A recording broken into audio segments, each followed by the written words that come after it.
This was a disaster.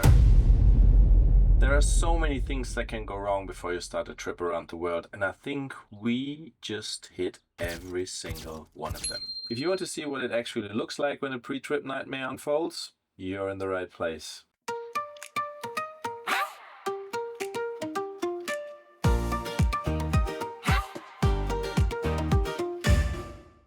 Hi, we are a family of 5 adventurers dreaming of experiencing the most amazing places on this planet. But our dream was almost crushed before we even left the driveway. After our trip to Scandinavia, our plan was to go to South America. To get there, we needed a bigger, more comfortable and more reliable truck to take us to the end of the world. Instead, we got total chaos. But let's start at the beginning. Our main problem in the beginning was that we didn't even know what we need or what is available on the market. So we went to fair after fair after fair, checking out what's out there, classical RV stuff. And we started going to off-road fairs and more adventurous trucks. And it was pretty much clear that this is what we were going for. We looked at so many different cars, big ones, trucks. Everything that was on the market. And there were so many things we had no idea of that we had to think about, like what car paint do we use, questions about electricity, about water, and so many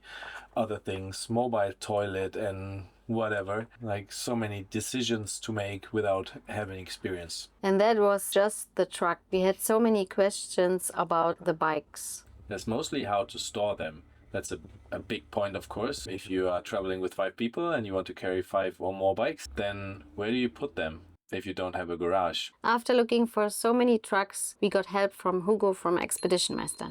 Yeah, that's an awesome platform that we found. It's an international platform. People from all around the world advertise their trucks there. And finally, we found an interesting one in Holland. So we went to Holland and fell in love right away. So we met with the team of the manufacturer, went to a professional truck workshop, had the car checked, and within a couple of days we said, yes. So the kids, they were so excited to see the truck for the first time and their beds for the next couple of years.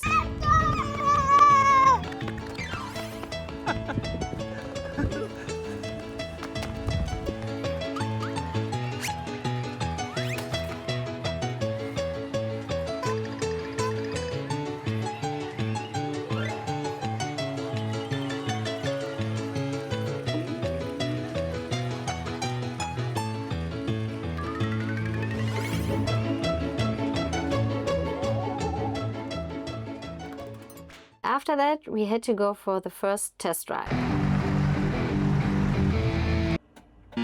And that was a short one because after one day, our car broke down for the first time. So we're standing here on a highway in the middle of nowhere, waiting for somebody to help us. We had to wait for a couple of hours, but finally we got help. And that help was pretty expensive. We had a friend saying to us afterwards, small car, small ouch, big car, big ouch. But that was not the last one. We got a new washing machine and we drove the car back, tried it out at home, and then we had water running out of the car. I remember being in the office in the house and Steffi was in the car and somebody was coming knocking at the door screaming, Torsten, you gotta come, bring some towels. And I was like, oh my God, what does that mean, bring towels? And you were in the car and you saw it coming, dripping out, running out of the car. That was a shock moment. Yeah. Because we didn't exactly know where it was coming from, if it was inside the car, the leak, or outside. Good for us, it was outside in the end, but at that moment it was quite a shock. And then we got our bike racks. Yeah, that was also quite a journey.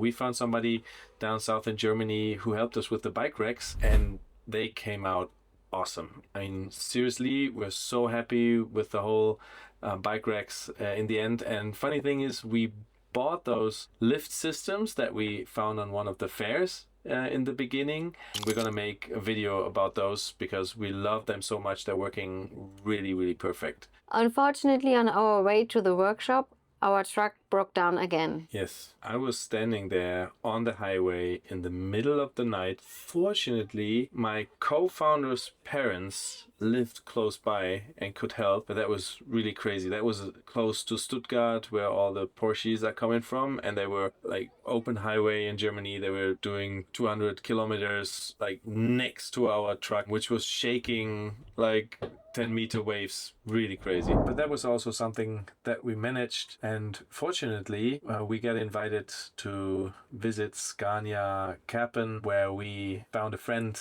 in Bern who's working there, helping us to understand the truck a lot better. So then it was time for our last big white party. That's a party we do every year for as long as we live there. Basically, all our friends are coming from all over Germany. We celebrate together, and this time it was our goodbye party. And we had some birthdays and our last Karneval. Mit der Tom, Tom, Tom, mit der Tom, Tom, Tom, mit der Tom, Tom, Tom.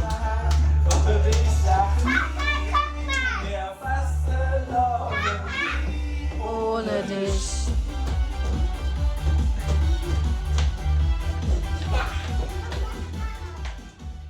And after partying hard, we had to pack the house. There was so much to do. We had to pack everything. We had to sell, to Throw away, throw away. which was hard for some of our kids. Yeah, but not everything. Not We everything. sell a lot. Yeah, we sold a lot. That's true. Honest and true, with prices so fair. And in the last days, there were even people coming and taking as much stuff as they could. For all your standing timber beyond compare. Got trees to sell, a big stand or small. Just give Adam Miller a ring, that's all. And it was so hard to see the house empty. I mean, our kids were born there. We lived there for so long, so many awesome memories. And then we had to leave.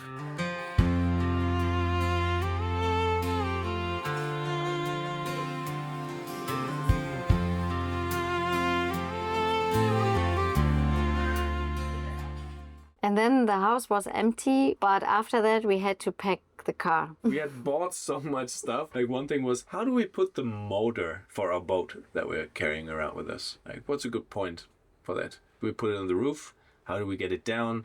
We put it in the box. Or how does that go? Fortunately, our friend Frank helped us a lot. Yeah, I don't know if we could have done this without him. There were so many things to do.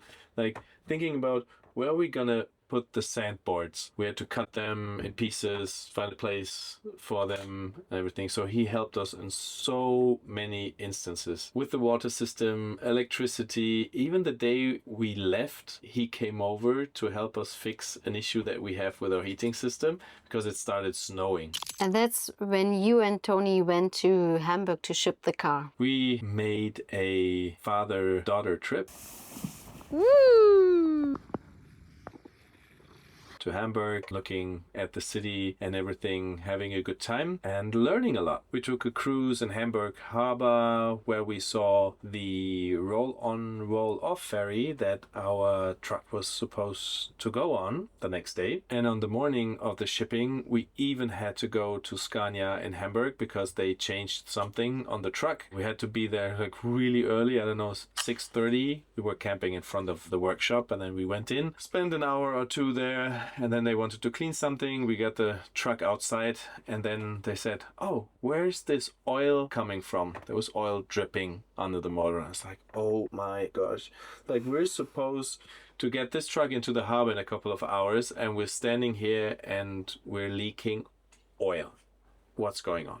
So fortunately, it was just a screw and we could leave Scania shortly after and we could go to Seilflechter, where we got some ropes made specifically for us and our truck. And that was pretty awesome. We went to their factory, we met with Toby, and he gave us a tour through the factory, the Seilflechter factory. They're making these kind of ropes for big ships and trucks and everything. And I thought, this is why we're making this trip, to let our kids view behind the curtain how real life works out there. So we went through the whole factory.